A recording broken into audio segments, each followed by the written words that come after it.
ವೀಕ್ಷಕರೆಲ್ಲರಿಗೂ ಆದರವಾದ ಸ್ವಾಗತ. ಆಧುನಿಕವಾದ ತಂತ್ರಜ್ಞಾನ ಯಾವ ಸ್ಥಳವನ್ನೂ ಬಿಟ್ಟಿಲ್ಲ, ಎಲ್ಲ ಕಡೆ ತನ್ನ ಬಾಹುವನ್ನು ಚಾಚಿಕೊಂಡಿದೆ. ಶಿಕ್ಷಣ, ಆರೋಗ್ಯ, ಮಾರುಕಟ್ಟೆ, ಕೈಗಾರಿಕೆ, ಹೋಟೆಲ್, ಉದ್ಯಮ, ಕೃಷಿ ಇಂತಹ ಕ್ಷೇತ್ರವೆಂಬ ಹೆಸರಿಲ್ಲ, ಎಲ್ಲ ಕ್ಷೇತ್ರಗಳು ಈಗ ತಂತ್ರಜ್ಞಾನಮಯವಾಗಿವೆ. ಏಕೆ ಈ ತಂತ್ರಜ್ಞಾನದ ಬಗ್ಗೆ ಇಷ್ಟೊಂದು ಪೀಠಿಕೆ ಅಂತ ಯೋಚಿಸುತ್ತಿರಬಹುದು. ಇವತ್ತು ನಾನು ನಿಮಗೆ ಒಂದು ಹೊಸ ತಂತ್ರಜ್ಞಾನದ ಬಗ್ಗೆ ಸಂಪೂರ್ಣವಾದ ಮಾಹಿತಿಯನ್ನು ನೀಡಬಯಸುತ್ತೇನೆ. ಹೊಸ ತಂತ್ರಜ್ಞಾನವನ್ನು ಅಳವಡಿಸಿಕೊಂಡ ದೇಶವೆಂದರೆ ಸ್ವೀಡನ್ ದೇಶ. ERS ಎಂಬುದು ಹೊಸ ತಂತ್ರಜ್ಞಾನ. ERS ಎಂದರೆ ಎಲೆಕ್ಟ್ರಿಕ್ ರೋಡ್ ಅಥವಾ ರೋಡ್ ಅಥವಾ ಎಲೆಕ್ಟ್ರಿಕ್ ರೋಡ್ ಸಿಸ್ಟಮ್ ಎಂಬುದು ಇದರ ವಿಸ್ತೃತ ರೂಪವಾಗಿದೆ. ಹಾಗಾದರೆ ERS ಎಂದರೆ ಏನು, ರೋಡ್ ಎಂದರೆ ಏನು, ಎಲೆಕ್ಟ್ರಿಕ್ ಸಿಸ್ಟಮ್ ಎಂದರೆ ಏನು ಅಂತ ಈಗ ನೋಡುತ್ತಾ ಹೋಗೋಣ. ರಸ್ತೆಗಳ ಮೇಲೆ ಚಲಿಸುತ್ತಿರುವ ವಾಹನಗಳಿಗೆ ವಿದ್ಯುತ್ ಶಕ್ತಿಯನ್ನು ಪೂರೈಸುವ ರಸ್ತೆಯೇ ರೋಡ್ ಆಗಿದೆ. ರೋಡ್ ಎಂದರೆ ರಸ್ತೆಗಳ ಮೇಲೆ ಚಲಿಸುತ್ತಿರುವ ವಾಹನಗಳಿಗೆ ಪೆಟ್ರೋಲ್, ಡೀಸೆಲ್, ಗ್ಯಾಸ್ ಇನ್ನಿತರ ಯಾವುದೇ ಸಹಾಯವಿಲ್ಲದೆ ವಿದ್ಯುತ್ ಶಕ್ತಿಯ ಮೂಲಕ ವಾಹನಗಳು ಚಾಲತಿಯಾಗುವ ಹಾಗೆ ಮಾಡುವ ತಂತ್ರಜ್ಞಾನವೇ ರೋಡ್ ಆಗಿದೆ. ರಸ್ತೆಯ ಮೇಲಿರುವ ಓವರ್ಹೆಡ್ ಪವರ್ ಲೈನ್ಗಳು ವಾಹಕ ಹಳಿಗಳ ಮೂಲಕ, ನೆಲದ ಮೇಲಿರುವ ಅನುರಣನ ಇಂಡಕ್ಟಿವ್ ಕಾಯಿಲ್ಗಳು ಮತ್ತು ಇಂಡಕ್ಟಿವ್ ಲೈನ್ಗಳ ಮೂಲಕ. ಓವರ್ಹೆಡ್ ಪವರ್ ಲೈನ್ಗಳು ವಾಣಿಜ್ಯ ವಾಹನಗಳಿಗೆ ಸೀಮಿತವಾಗಿವೆ.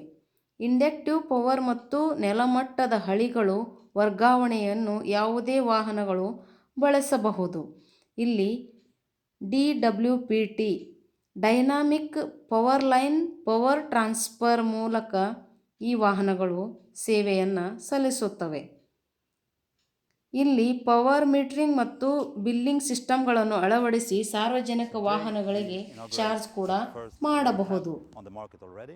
We add together with Siemens the pantograph to have power from the airlines and use it on full electrification of the transportation system will be key to combating the climate change. We have the means, we have the technology, and we have the will to do it. And if we can manage that, I think that will be beneficial not only for the environment but also, of course, for Swedish jobs and Swedish growth. What to do? They are in the forefront, and that's. ಈಗ ಈ ತಂತ್ರಜ್ಞಾನದ ಬಗ್ಗೆ ಒಂದಿಷ್ಟು ಮಾಹಿತಿಯನ್ನು ಕೊಡುತ್ತೇನೆ. ಹಿಂದಿನ ಸಾರಿಗೆ ಸಂಶೋಧನಾ ಪ್ರಯೋಗಾಲಯ ಡೈನಾಮಿಕ್ ಚಾರ್ಜಿಂಗ್ 3 ಪವರ್ ಡೆಲಿವರಿ ಪ್ರಕಾರಗಳನ್ನು ಪಟ್ಟಿ ಮಾಡುತ್ತದೆ ಅಥವಾ ವಾಹನವು ಚಲನೆಯಲ್ಲಿರುವಾಗ ಚಾರ್ಜಿಂಗ್ ಮಾಡುತ್ತದೆ. ಓವರ್ಹೆಡ್ ಪವರ್ ಲೈನ್ಗಳು ಹಳಿಗಳ ಮೂಲಕ ನೆಲಮಟ್ಟದ ವಿದ್ಯುತ್ ಮತ್ತು ಹಳಿಗಳ ಮೂಲಕ ಅನುರಣನ ಸುರುಳಿಗಳ ಮೂಲಕ ಇಂಡಕ್ಷನ್ ಅಥವಾ TRL ಉನ್ನತ ಮಟ್ಟದ ಶಕ್ತಿಯನ್ನು ಒದಗಿಸುವ ಅತ್ಯಂತ ತಾಂತ್ರಿಕ ಪ್ರಬುದ್ಧ ಪರಿಹಾರವಾಗಿ ಓವರ್ಹೆಡ್ ಪವರನ್ನು ಪಟ್ಟಿ ಮಾಡುತ್ತದೆ. ಆದರೆ ತಂತ್ರಜ್ಞಾನವು ವಾಣಿಜ್ಯೇತರ ವಾಹನಗಳಿಗೆ ಸೂಕ್ತವಲ್ಲ. ಇಂಡಕ್ಟಿವ್ ಚಾರ್ಜಿಂಗ್ ಕನಿಷ್ಠ ಶಕ್ತಿಯನ್ನು ನೀಡುತ್ತದೆ ಮತ್ತು ಪರ್ಯಾಯಗಳಿಂದ ಹೆಚ್ಚು ವಿದ್ಯುತ್ ಶಕ್ತಿ ರಸ್ತೆಯ ಬದಿಯ ಉಪಕರಣಗಳ ಅಗತ್ಯವಿರುತ್ತದೆ. ಮೊಟ್ಟ ಮೊದಲ ಪ್ರಯತ್ನಗಳನ್ನು ನೋಡುತ್ತಾ ಹೋಗೋಣ. ಸಾಮಾನ್ಯ ಶಕ 1882ರಲ್ಲಿ ವರ್ನರ್ ವಾನ್ ಸಿಮೆನ್ಸ್ನ ಟ್ರ್ಯಾಲಿ ಬಸ್ಗಳೊಂದಿಗೆ ಬರ್ಲಿನ್ನಲ್ಲಿ ಕನಿಷ್ಠ ರಸ್ತೆ ಸಾರಿಗೆಗಾಗಿ ಓವರ್ಹೆಡ್ ವಿದ್ಯುತ್ ಮಾರ್ಗಗಳನ್ನು ಮೊದಲ ಬಾರಿಗೆ ಬಳಸಲಾಯಿತು. 2018ರಲ್ಲಿ 300ಕ್ಕೂ ಹೆಚ್ಚು ಟ್ರ್ಯಾಲಿ ಬಸ್ ವ್ಯವಸ್ಥೆ ಕಾರ್ಯಾಚರಣೆಯಲ್ಲಿ. ಟ್ರ್ಯಾಲಿ ಬಸ್ಗಳಿಗೆ ಪವರ್ ಲೈನ್ಗಳಿಗೆ ವಿಸ್ತರಿಸಿರುವ ವಾಹನವು ಮೇಲ್ಭಾಗದಲ್ಲಿ ಇರಿಸಲಾಗಿರುವ ಜೋಡಿ ಟ್ರ್ಯಾಲಿ ಕಂಬಗಳನ್ನು ಬಳಸಿ ವಿಸ್ತರಿಸಲಾಯಿತು. ಹೆದ್ದಾರಿ ವಾಹನಗಳಿಗೆ 2000ರಿಂದ 2010ರ ದಶಕದಲ್ಲಿ 2010ರ ದಶಕದ ಅಂತ್ಯದಲ್ಲಿ ಅಭಿವೃದ್ಧಿ ಪಡಿಸಲಾಗಿದೆ. ಇನ್ನು ERS ತಂತ್ರಜ್ಞಾನವ ಪ್ರಮಾಣೀಕರಣದ ಬಗ್ಗೆ ಸಂಕ್ಷಿಪ್ತ ಮಾಹಿತಿಯನ್ನು ನೋಡೋಣ. ಒಂದು ನಿರ್ದಿಷ್ಟ ತಂತ್ರಜ್ಞಾನವನ್ನು ಆಯ್ಕೆ ಮಾಡುವ ಮೊದಲು, ಅಂದರೆ ಇಲ್ಲಿ ERS ತಂತ್ರಜ್ಞಾನದ ಬಗ್ಗೆ, ERS ತಂತ್ರಜ್ಞಾನವನ್ನು ಪ್ರಮಾಣೀಕರಿಸಲು ಸರ್ಕಾರಗಳು ಮತ್ತು ಸಂಶೋಧನಾ ಸಂಸ್ಥೆಗಳಿಗೆ ದೇಶಗಳು ಶಿಫಾರಸನ್ನು ಮಾಡುತ್ತವೆ. RIST research institute of Sweden ವರದಿಯ ಪ್ರಕಾರ ವೆಚ್ಚ ಪರಿಣಾಮಕಾರಿತ್ವಕ್ಕಾಗಿ 300 ಕಿಲೋವ್ಯಾಟ್ ಅಥವಾ ಅದಕ್ಕಿಂತ ಹೆಚ್ಚಿನ ಸಾಮರ್ಥ್ಯವಿರುವ ಅಂತರ್ನಗರ ಮೂಲಸೌಕರ್ಯವನ್ನು ಒದಗಿಸಲು ಈ ಶಿಫಾರಸು ಮಾಡುತ್ತದೆ. ರಿಸರ್ಚ್ ಇನ್ಸ್ಟಿಟ್ಯೂಟ್ ಆಫ್ ಸ್ವೀಡನ್ ವರದಿಯ ಪ್ರಕಾರ ಇದನ್ನು RIST ಅಂತಲೂ ಕರೆಯುತ್ತಾರೆ. ವೆಚ್ಚ ಪರಿಣಾಮಕಾರಿತ್ವಕ್ಕಾಗಿ 300 ಕಿಲೋವ್ಯಾಟ್ ಅಥವಾ ಅದಕ್ಕಿಂತ ಹೆಚ್ಚಿನ ಸಾಮರ್ಥ್ಯವಿರುವ ಅಂತರ್ನಗರ ಮೂಲಸೌಕರ್ಯವನ್ನು ಒದಗಿಸಲು ಶಿಫಾರಸು ಮಾಡುತ್ತದೆ. ಅಂದರೆ ತುಂಬ ದೊಡ್ಡದಾದ ಹೈವೇಗಳಿಗೆ ಈ ವ್ಯವಸ್ಥೆಯನ್ನು ಕಲ್ಪಿಸಲು ಸಾಧ್ಯವಾಗುವುದು ಕಷ್ಟ ಎಂದು ಈ ವರದಿ ತಿಳಿಸುತ್ತದೆ. ಸ್ವೀಡಿಷ್ ರಾಷ್ಟ್ರೀಯ ರಸ್ತೆ ಮತ್ತು ಸಾರಿಗೆ ಸಂಶೋಧನಾ ಸಂಸ್ಥೆ VIT ಒಂದು ವರದಿಯನ್ನು ಕೊಟ್ಟಿತು.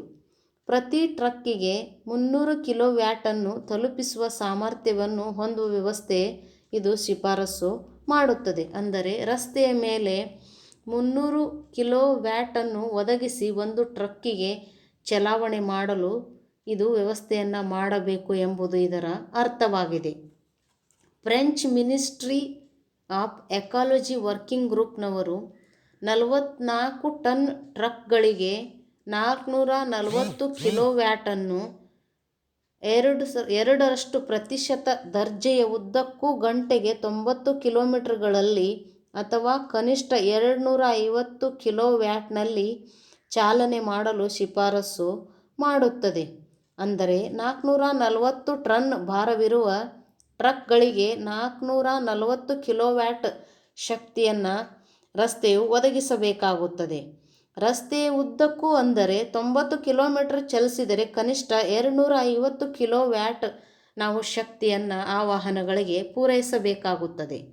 3 ವಿಧಾನಗಳಲ್ಲಿ ನೆಲಮಟ್ಟದ ವಾಹಕ ಹಳಿಗಳು ಹೆಚ್ಚು ವೆಚ್ಚ ಪರಿಣಾಮಕಾರಿ ಎಂದು ಅಂದಾಜಿಸಲಾಗಿದೆ. ಜರ್ಮನಿಯ ಬುಂಡೆಸೌಟೋಬಾಹನ್ 5ರಲ್ಲಿ ಸಿಮೆನ್ಸ್ ಈ ಹೈವೇ ಓವರ್ಹೆಡ್ ವಿದ್ಯುತ್ ಮಾರ್ಗಗಳು ಹಲವಾರು ದೇಶಗಳಲ್ಲಿ ಸರಕಾರದ ಅಧ್ಯಯನಗಳು ಮತ್ತು ಪ್ರಯೋಗಗಳನ್ನು ನಡೆಸಲಾಗಿದೆ. 2009ರಲ್ಲಿ ಪ್ರಾಯೋಗಿಕ ಶಟಲ್ ಸೇವೆಯನ್ನು ಪರೀಕ್ಷಿಸಿದ ನಂತರ 2013ರಲ್ಲಿ ಕೊರಿಯಾ ಪ್ರಯೋಗಿಸಿತ್ತು. ಆದರೆ ಅನಿವಾರ್ಯ ಕಾರಣಗಳಿಂದ ವಿವಾದಗಳ ನಡುವೆ ಇದು ಮುಂದುವರಿಯಲಿಲ್ಲ. ತಂತ್ರಜ್ಞಾನದ ಸಾರ್ವಜನಿಕ ನಿಧಿ ಯುನೈಟೆಡ್ ಕಿಂಗ್ಡಮ್ ಮುನ್ಸಿಪಲ್ ಪ್ರಾಜೆಕ್ಟ್ಗಳು 2015ರಿಂದ 2021ರಲ್ಲಿ ಒಂದು ವರದಿಯನ್ನು ನೀಡಿತು. ವೈರ್ಲೆಸ್ ಎಲೆಕ್ಟ್ರಾನಿಕ್ ರಸ್ತೆಗಳು ಆರ್ಥಿಕವಾಗಿ ಅಸಮರ್ಥವಾಗಿದೆ ಎಂದು ವರದಿಯನ್ನು ನೀಡಿತು. 2013ರಿಂದ Swedish transport administration electric road program ಅಡಿಯಲ್ಲಿ ವಿವಿಧ ವಿದ್ಯುತ್ ರಸ್ತೆ ತಂತ್ರಜ್ಞಾನಗಳ ಮೌಲ್ಯಮಾಪನವನ್ನು ನಡೆಸುತ್ತಲೇ ಇದೆ. ಸ್ವೀಡನ್ ವೈರ್ಲೆಸ್ ಮತ್ತು ರೈಲ್ ಎಲೆಕ್ಟ್ರಿಕ್ ರಸ್ತೆಗಳಿಗಾಗಿ ಕಡಿಮೆ ವೆಚ್ಚದ ಕ್ರಮಗಳನ್ನು ಅನುಸರಿಸಲು ಪ್ರಯತ್ನಿಸುತ್ತಿದೆ. ಜರ್ಮನಿಯು 3 ಯೋಜನೆಗಳಲ್ಲಿ ಓವರ್ಹೆಡ್ ಲೈನ್ಗಳು ಪ್ರಯೋಗಿಸಿದೆ ಮತ್ತು ಅವುಗಳು ತುಂಬ ದುಬಾರಿಯಾಗಿವೆ, ನಿರ್ವಹಿಸಲು ಕಷ್ಟಕರವಾಗಿವೆ. ಇನ್ನೊಂದು ಮುಖ್ಯವಾಗಿ ಸುರಕ್ಷತೆಯ ಅಪಾಯವನ್ನುಂಟು ಮಾಡುತ್ತವೆ ಎಂದು ವರದಿ ಮಾಡಿದೆ. ಫ್ರಾನ್ಸ್ ಓವರ್ಹೆಡ್ ಲೈನ್ಗಳಿಗೆ ಇದೇ ನ್ಯೂನತೆಯನ್ನು ಕಂಡುಹಿಡಿದಿದೆ ಮತ್ತು 2023ರಲ್ಲಿ ಇಂಡಕ್ಟಿವ್ ಮತ್ತು ರೈಲ್ ಎಲೆಕ್ಟ್ರಿಕ್ ರಸ್ತೆ ವ್ಯವಸ್ಥೆಯನ್ನು ಪರೀಕ್ಷಿಸಲು ಪ್ರಾರಂಭಿಸಿತು.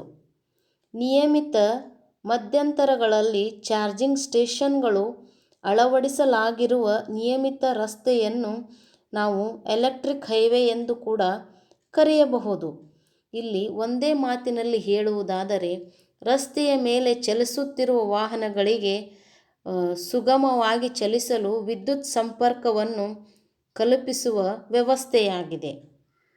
ವಿಶ್ವದಲ್ಲೇ ಮೊದಲನೆಯ ಬಾರಿಗೆ ಈ ಹೈವೇಯನ್ನು 2035ರ ವೇಳೆಗೆ ಸ್ವೀಡನ್ನಲ್ಲಿ ಸುಮಾರು 3000 ಕಿಲೋಮೀಟರ್ ವಿದ್ಯುತ್ ರಸ್ತೆಗಳ ವಿಸ್ತರಣೆಗೆ ಸಾಕ್ಷಿಯಾಗಲಿದೆ ಸ್ವೀಡನ್ ದೇಶ. ಸ್ವೀಡನ್ ಈಗಾಗಲೇ ಚಾಲನೆ ಮಾಡುವ ಇವಿಗಳು ಚಾರ್ಜ್ ಮಾಡಲು ವಿಶ್ವದ ಮೊದಲ ಶಾಶ್ವತ ವಿದ್ಯುದೀಕೃತ ರಸ್ತೆಗಳನ್ನು ನಿರ್ಮಿಸುತ್ತಿದೆ. ಯಾವುದೇ ತಂತ್ರಜ್ಞಾನವಾಗಲಿ ಅದನ್ನು ಮೊದಲು ಸುರಕ್ಷತೆಯ ದೃಷ್ಟಿಯಿಂದ ಪರೀಕ್ಷೆ ಮಾಡುವುದು ಒಳ್ಳೆಯದಾಗಿದೆ. ತಂತ್ರಜ್ಞಾನವು ದೇಶದ ಅಭಿವೃದ್ಧಿಗೋಸ್ಕರ ಬಳಸಿಕೊಳ್ಳುವುದನ್ನು ನಾವು ಒಂದು ಹಿತದೃಷ್ಟಿಯಿಂದ ನೋಡೋಣ. ಹೊಸ ತಂತ್ರಜ್ಞಾನವನ್ನು ಬಳಸಿಕೊಂಡು ರಾಷ್ಟ್ರದ ಅಭಿವೃದ್ಧಿಯನ್ನು ಸಾಧಿಸೋಣ ಎಂದು ಹೇಳುತ್ತಾ ಈ ವಿಡಿಯೋವನ್ನು ಕೊನೆಗೊಳಿಸುತ್ತೇನೆ. Thanks for watching.